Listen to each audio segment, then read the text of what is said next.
An Imperfect Leader, Leadership in After Action is supported by ILAA, a firm dedicated to supporting aspiring new and established leaders. For more information, please find them at human-centeredleaders.com. Hello, Imperfect Leaders. I am so excited. My new book, An Imperfect Leader, Human-Centered Leadership in After Action, is now available. You can order it by going to Amazon, Barnes & Noble. I've seen it online in lots of bookstores. And if you like it, would you please leave a positive review? Thank you so much for your support. I was recently invited to give the opening remarks at a convening of school districts in Santa Fe, New Mexico. And the purpose of the event, which was sponsored by the Santa Fe Center for Transformational Leadership, was to bring school districts who have been rethinking how their schools look and how teachers teach and how children learn. A big emphasis for the school districts is something called project-based learning. It's really a rethinking about how our kids learn, making it genuine learning, where a teacher is the activator. I found it interesting that while I was editing my conversation with today's guest, that I was actually on my way to Santa Fe. My guest is very special to me because it was in New Mexico, actually in Albuquerque specifically, where I was a new teacher attending a conference on a theory that was truly interesting to me. Howard Gardner's book, Frames of Mind, which is all about the theory of multiple intelligences. And my guest, he launched my interest in what is often referred to as MI, and it really helped me develop my own theory of action when it came to teaching and learning, recognizing a child's strength beyond those traditional measures of linguistics and mathematics. MI, it looks for abundance, not deficits. MI, it looks at the whole child, not just this narrow definition of intelligence. MI is really the foundation for my leadership approach to human-centered leadership. My guest is Tom Hoerr. He's kind of a celebrity to me, and, meeting your idols isn't always a wise decision, but I can tell you, I was not disappointed. It's a great episode. Thank you so much for tuning in. Today on An Imperfect Leader, Dr. Thomas Hoerr is my guest. Tom led schools for 37 years and is now a scholar in residence at the University of Missouri St. Louis, where he teaches perspective principles. And Tom was a public school principal in University City in the St. Louis area before becoming the head of New City School in St. Louis, a school founded on a commitment to progressive learning and respect for human diversity. Under his leadership, New City began implementing the theory of multiple intelligences. You'll sometimes hear us say MI in referencing multiple intelligences, but he did that in 1988 and created the world's first MI library in 2006. Tom, welcome to An Imperfect Leader. Hey, I'm happy to be here. And when you talk about an imperfect leader, you're not going to find many that are more imperfect than me. So I think I'm the right guy. I found the quintessential person. Fantastic. Well, Tom, as I noted in the introduction to the entire podcast, you were my very first out-of-town professional conference. I flew from Oakland to Albuquerque, and I spent a couple of days with you, and I just left so incredibly energized by the possibilities of multiple intelligences, that what it brought to our profession, and certainly what it was going to bring to my classroom. Would you take a moment and just tell us a little bit about your work with Howard Gardner's theory of multiple intelligences, and then the practical application of bringing it to a school community? Sure. That's a fun topic about which to talk. And by the way, for your viewers and listeners, I still create an MI newsletter half a dozen times a year. And if folks shoot me an email, it's free. I'm happy to send it to them. Well, what had happened is I read Frames of Mind. I'm embarrassed to admit that it was on my bedside for quite some time before I got into it. It's a pretty daunting book, but the more I read, the more excited I got. Because basically what Howard was saying is intelligence is problem solving. And the theory of multiple intelligence, it simply says there's lots of different ways to solve problems. As we all know, schools are pretty narrow. If you're good linguistically, if you like to read and write, if you're good mathematically, school's probably a joy. You come, you do well, your teachers think they're doing a good job, you're on the honor roll. What could be better? But the reality is there's a whole lot of young people who turn into older people who have other skills and other talents, and too often schools don't recognize those. So I read the book, I got excited. Perhaps the wisest thing I did in all my years is I knew that I needed to have everybody on board. So in the spring, I said to my faculty, hey, I've read this great book. Who'd like to read it with me again? And I had probably about a third, a quarter of the faculty say, yeah. I bought everybody a copy of the book. We met over spring, we met over the summer. I bought lunch, I bought donuts. And so by the time the next school year started, I had a good hunk of my faculty who felt that we needed to really not only change how we viewed kids' progress, we needed to change how we taught. This is long before the whole child was a fashionable word, but this was really what we were doing. So we began implementing multiple intelligences. I say to people that our kids learned more, but beyond that, it was really a joyful place. So when you think about kids who don't find school to be particularly fun or attractive, all of a sudden they were using other intelligences, other talents. So my classic story is fifth grade, everybody does the Civil War, and typically they read and write about it. And if you're a good reader and if you're a good writer, hey, you do well in the Civil War.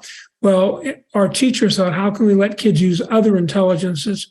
So I walked in one day and there was big pieces of butcher block paper and kids were doing a timeline, spatial drawings of what happened when. She had them in teams. And I got to tell you, I knew these kids. Some of these kids were the kind who would have been turned off by this. They were so into it because they were artists and they could use their talent and learning. So we did MI for 20, 25 years. When I retired in 2015, we were still doing it. No child left behind cut the knees off from MI because, you were there. It said, if you run a school, you've got to do well on traditional tests or it doesn't matter.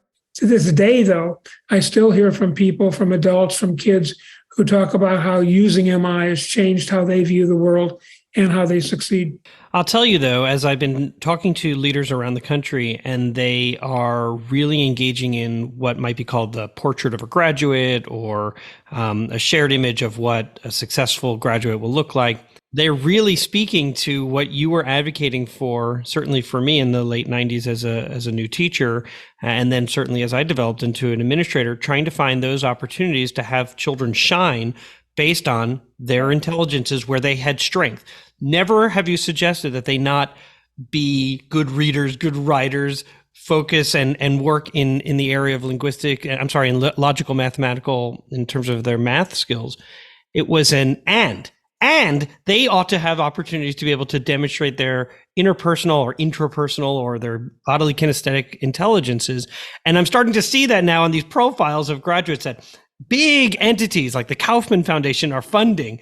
And so that's got to be somewhat, encouraging, maybe to some extent frustrating, like, yeah, we knew that 30 years ago and now you're doing it. But I would imagine, just based on what I've read, I do read your newsletter, that you are more of the mindset of, I'm glad you're here. Welcome. Yeah. And you're exactly right. The more we begin to look at what is the purpose of schooling, and to me, the purpose of schooling is not to prepare a kid to do well on the next test or be on the honor roll or get into the right subsequent school. The purpose of education, of schooling, is to create good people. When we look at what kind of an adult is this person going to be at age 45, then we begin to look at more than just how well does she read, write, and calculate. We look at what kind of a human being is she. That's why the emotional intelligence is Gardner's interpersonal, intrapersonal castle today. So you're right. I think the world is beginning, at least the Western Hemisphere world, is beginning to move in this direction. It's more slowly than I would have liked, but I think we're going to get there. And I think actually technology is going to help because there's more and more what we used to call hard skills are done by computers. It means we will need to focus more on problem solving and on being a good person, things that computers can't help us with as much. I was in Shanghai, China, just a few years ago working with some schools there, the Shanghai Normal University, the teacher training school in Shanghai. They were interested in talking with us because they have adopted this new phase of education, which really does look more at how do people work together, how do they work as a team, how do they solve problems together. So while I think you're right, the Western Hemisphere is sort of coming to this, I would also argue or at least suggest that there's some real value now being seen in the way that we do things, not just touting one's PISA score, right? The score that one gets on these global math scores, but rather saying, okay, but what can we also learn in terms of how kids work together and how people think? Yeah, one of my mantras recently that I've been saying, and actually I had coffee mugs made with this on it, and it was the focus of my last book, is who you are is more important than what you know.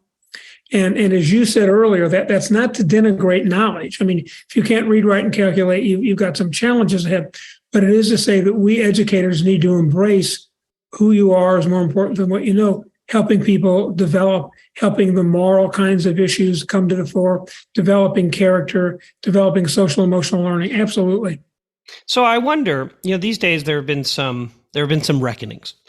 So for one, Lucy Calkins, she's been published now twice in the New York Times in the last year to adjust some of her thinking about reading instruction and incorporating the science of reading into her approach to literacy instruction. And I imagine there have been some critics who misunderstand Howard Gardner's original premise and then use that to suggest that the concept of intelligence is not appropriate. And I wonder, how do you respond to individuals who say things like that, in the most polite way, other than... And when you say, how do you respond? Let me back up a bit. As Sure. you know, school leader, very little that we can do as school leaders that's important can be done alone. And particularly when you're talking about a significant movement, you not only have to have your staff on board who get the kids on board, you've got to have caregivers, you've got to have parents on board. So when we first got into MI, I had a good parent body. They were wonderful, but they were naturally skeptical. I mean, they hadn't read Frames of Mind. They were, by and large, successful adults, and they were successful because they did well with the 3 R's. And so here I was presenting something new to them. So one of the things that I would do at the back to school nights is one year they came in and everybody's here. They want to hear about their kid's teacher. So I've got about 20 minutes. I'm a commercial. They really want to get to the classrooms. And as they came in, I gave everybody a 3x5 card. And they're looking kind of quizzically, what is this? And I said, okay, do me a favor. Write down on this card the initials of 2 or 3 people that you know personally who you consider to be successful. Well, I did. And then my dog's apologies. And then I said, okay, turn to your neighbors, talk about what are the qualities? Why did you list these people? Not the names, but what was it? Well, I know it was a great question because I couldn't get them to stop talking. And when they finally did, I said, give me some answers. What did you hear in your group? What did other people say? Well, Peter, it won't surprise you. They talked about the kinds of qualities we're talking about now. They talked about they wanted their kids, the people that were successful, and they wanted their kids to have confidence. They wanted them to be comfortable with people who were different than they are. They wanted them to love learning. They wanted them to have grit before grit was the term. And as they talked about all these kinds of things, I said, it's interesting. None of you said, I want my kid to be a great reader. None of you said, I want my kid to be a mathematician. You talked about success differently. And basically, I used that as a way to show them how what we were doing was preparing their kids for the real world. And so when people talk to me about MI a bit cynically, I say all MI is, simply put, is problem solving. And it simply asserts that there are many more ways to solve problems than doing math or doing reading. In the leadership model that I use to advise others, there's a dimension called collective aspiration.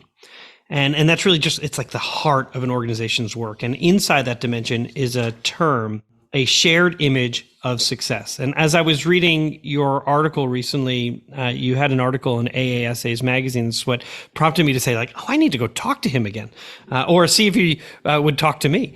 And so as I was reading your article and thinking about your school, the image of the multi-headed dragon at the entrance of your school came to mind. I don't know if that is still there, but it certainly was something that I remember you talking about. And I thought to myself, what a great image for children and adults as they enter the building. And so many heads representing different intelligences, but one body, a sort of et pluribus unum, right? Out of many, one. And so when you brought MI to the school, and even now with a whole different set of stresses put on schools, what are some ways that you advise leaders on how to maintain, what success looks like in a school community?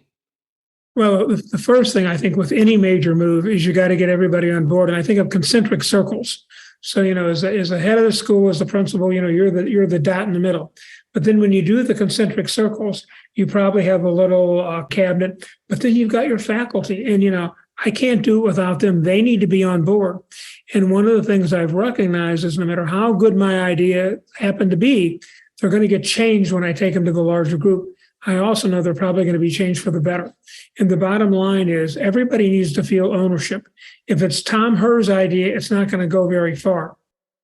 If it is something that we find exciting, that we want to buy into, then absolutely that will happen. So that happened certainly with multiple intelligences. Today, I'm teaching at the University of Missouri, St. Louis, and I'm teaching in the Ed Leadership program. So the students I have are young people. At my age, everybody's a young people who are young people working on a master's degree, occasionally a doctorate, to be certified as a principal. And that's one of the things I talk with them about in all of my classes. Leadership is about relationships. And what that means is if you're the school leader, you need to take the time to develop the relationships. I'm writing a lot about empathy. Empathy is listening, and that doesn't happen by just asking. It happens by asking, by listening, by waiting, by listening, by waiting, by doing it again and again. And it's hard for people because it takes time. And so the way I've begun to present it, and I think it's helpful, is the energy and time that we spend in listening. It's not time spent, it is an investment. Because what you're doing is you're investing in the other folks. You need to get everybody on board. That was certainly true with the theory of multiple intelligences when we did it at my school. And we'll be right back. An Imperfect Leader is brought to you by Ed Connective, whose mission is to ensure student success through transformative teacher training. Ed Connective helps teachers move from awareness about strategies and frameworks to successful and consistent implementation. Their friendly coaches celebrate classroom success with teachers, and with concrete classroom data, support teachers in their growth, one step at a time. I've been thinking about this a lot. During the pandemic, student teachers didn't get a chance to do their student teaching with children. They just started teaching in classrooms. And they need help. Across the nation, states are adopting higher expectations to make up for learning loss. That's where Ed Connective fits in. Their vision is that every student deserves a great teacher, and every teacher deserves a great coach. Find out more by contacting them at edconnective.com. We're back for segment 2 of An Imperfect Leader called Imperfect Leadership in After Action. Dr. Thomas Hoerr is my guest, and Tom is the former head of the New City School in St. Louis. He's now a scholar in residence at the University of Missouri, St. Louis, where he teaches perspective principles. So in this segment, what we do is we ask our guests to deconstruct a decision that they had to make, and then we discuss it. So Tom, what happened? Well, part of my challenge right now is there are so many decisions from which I could choose. But let me talk about one. I got to tell you, Peter, this still bothers me. It's probably 10 years later, and it aggravates me. And so what had happened is I was doing lots of reading, and one of the things that I came across, not surprisingly, was the degree to which we can predict children's difficulties at an earlier age. We all know by the time a kid is a third grader, if he or she isn't reading at level, the trajectory isn't positive. Well, you can go back a whole lot earlier to preschool and do that. So we used to have a preschool program. We would begin enrolling children at age 3 and 4. And as I talked to my administrative team, and I had about 4 people with whom I work closely, I raised this and they were like, well, of course. And their attitude was, well, we know this. This is not news to us. And basically what they were saying was that we were able to, at age 4, identify children who were likely to have reading difficulties. So we accepted them. We wanted to be inclusive. And so my question was, well, what are we doing about that? Well, the answer was not a great deal. So I, unfortunately, and this is the first mistake I made, I unfortunately ran with it. And conceptually, I thought what we could be doing. And I came back, I think, a week later, and I had a presentation basically, and I was proposing that we offer a special summer institute. And I was wise enough to know that we couldn't offer simply a summer institute for those kids where there were red flags or orange flags. We needed to offer it for everybody, and it would have enrichment and da-da-da-da-da. Well, to this day, I think, what a great idea. But I was alone in thinking that. My administrative team, it didn't resonate with them. These were all hard workers, good people. But for whatever reason, it didn't catch their fancy. And I actually pushed it forward. We did it 1 year. It didn't get the interest that it should have. It really wasn't worthwhile. And at the end of that, people were like, well, I don't think it's worthwhile. Paragraph. Now that I'm a little older, hopefully a little wiser, what I should have done is raise the issue, got an agreement, which was there, and then said, hey, let's talk about what this might look like. How could we do it? candidly, Peter, at the time I considered that approach, but my mistake was I was raising this in April. And if we were going to have it done, we needed to move now. In retrospect, I would have been a whole lot wiser to raise it in April, work on it over the summer, miss a year, sorry for those kids, but then do it well and get everybody on board. So you had a compelling purpose, which was you knew already.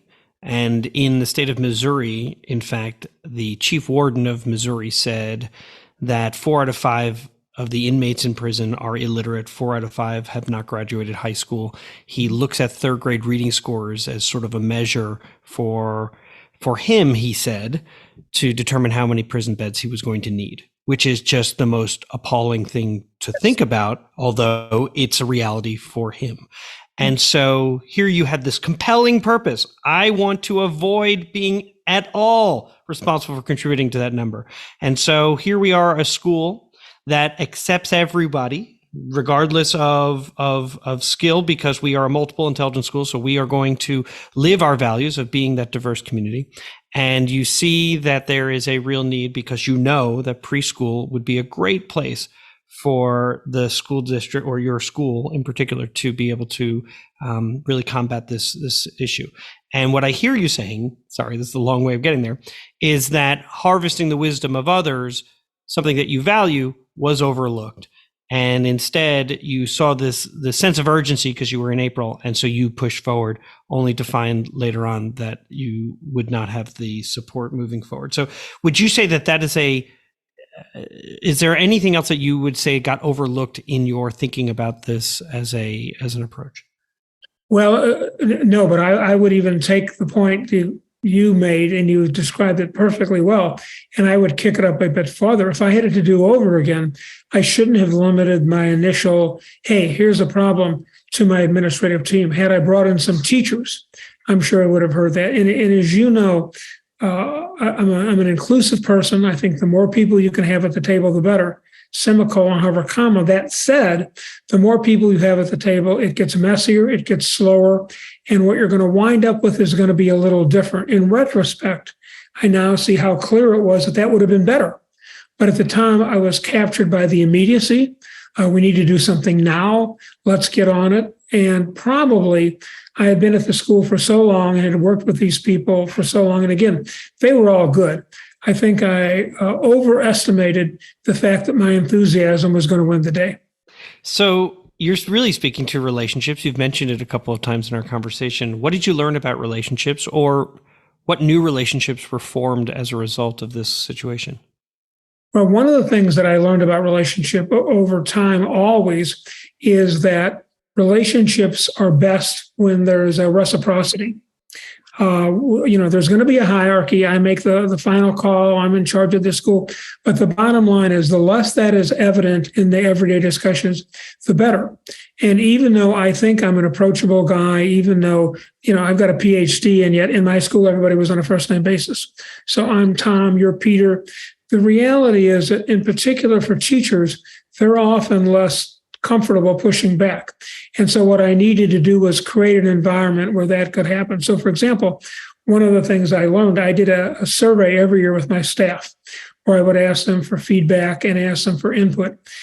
And the first years that I did that, I would ask, what are Tom's strengths and weaknesses? And candidly, I got kind of minimal responses. But then I changed that to, what should Tom start? What should Tom stop? What should Tom continue? And all of a sudden, people were much more comfortable giving me their thoughts. And then what I learned beyond that is that while that's good, what really is important is that after I get those data, I then, when the next school year starts, say, hey, remember that survey I gave you last spring? Let me talk about some of the things you said and what I learned. That's a way of validating their time. It lets them know that the survey was really used, that I listened to them. And so what I'm trying to do in all that is empower people so that they step outside their role, their 8:30 to 3:30, and they view themselves as part of an effort to change kids' lives. And that doesn't have an hour requirement. It doesn't have a role requirement. It means we're all in this together. You really are speaking to the fact that you were able to build trust. We're all looking for ways to build trust within our cultural field, in our districts, whether it be at a district level, at a building level. And what you did in that simple shift, it no longer was a character assessment. Nobody wants to say what Tom's good at or bad at or what he needs to be working on. But instead, they were able to be put into position to give their feedback or counsel on specific actions that were happening or I don't know the word for it, but initiatives that were going on in the building.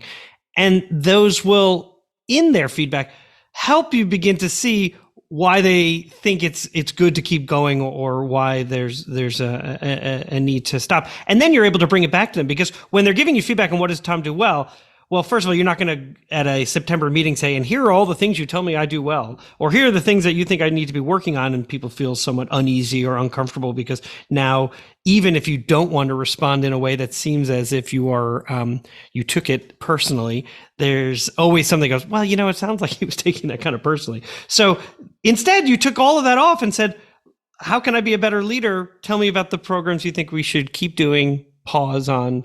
So, and Peter, let me give you another thing that I did well. And although this is an imperfect leader, this was something I did. It wasn't perfect, but it was good. And that is in that effort to hear people 3 or 4 times a year, I would have breakfast with Tom, and that was for the staff. And it would be often before an in-service. So the professional development day would start at 9 and we would meet at 8. Occasionally, once a year, I would have breakfast with Tom after school, because I had some people who had trouble making it normally to get there on time. So breakfast with Tom was, we'd all come, we'd meet in the library. It was voluntary. And I'd say, folks, what do you want to talk about? What's your issue? And I would just wait. And it was their time to ask me questions, to hear my thoughts. Inevitably, somebody would ask something, and it was all I could do not to say. I put that in the bulletin last week. Didn't you read it? But I didn't say that. But it was a great time for me to hear what they wanted to know and for them to see that I'm approachable. And I listened, and I could also hear a question, and I could read the room and see who else had that same question. I like to think I'm approachable. I had too much going on. I didn't linger a great deal, but this was an opportunity just to linger. And I think that's a win-win. I think every school leader, every leader anywhere, Joe Biden should be doing that in the White House. Hey, what do you want to talk about? It's your agenda. Let me hear from you. That is a really good example of being a human-centered leader. Sometimes people say, what does human-centered mean? That, focusing on the people. What frustrated you in your situation? Other than, obviously, what frustrated you is that it didn't happen, or it happened, it was more of you had a one-time try at the preschool, project, but it didn't sustain, it didn't continue. No doubt that was frustrating. What else frustrated you? Well, I think I was frustrated that I was never as effective as I wanted to be. We had some kids who didn't learn as much as I had hoped they would. We had some teachers who didn't grow as much as I had hoped they would. And, on one hand, I understand that's human nature. I didn't grow as much as I should. But it's frustrating because you really always want the best. And I think a mistake that can happen is we can become too pragmatic, and that pragmatism leads to compromising our expectations. And to me, what we want to do is make sure we're always trying to push the envelope and do the best for everybody. And that will inevitably lead to frustration. And that's okay. It's a cost of doing business. In the end, what was something that was good that came out of the experience? Well, I felt good about the things we did with our kids that caused them to grow. To this day, I will run into what were then children who are now adults, and they'll talk about their wonderful experiences at New City School, and that makes me feel really good. I talk to teachers with whom I worked who will talk about how much they enjoyed being part of the enterprise, not simply being a teacher. Part of that was multiple intelligence theory, because it moved them away from being a presenter from a script and more to a creator. But part of it was, I think, maybe also possibly perhaps the way I led the school. In the end, this podcast is designed to help aspiring, early in their career and established leaders learn from the experiences of other leaders. With that in mind, what advice would you give to an aspiring leader? My number one advice is leadership is about relationships. And nobody to whom I say that is going to disagree. Everybody's going to say, yeah. But then the question is, okay, if you believe that, what are you going to do about it?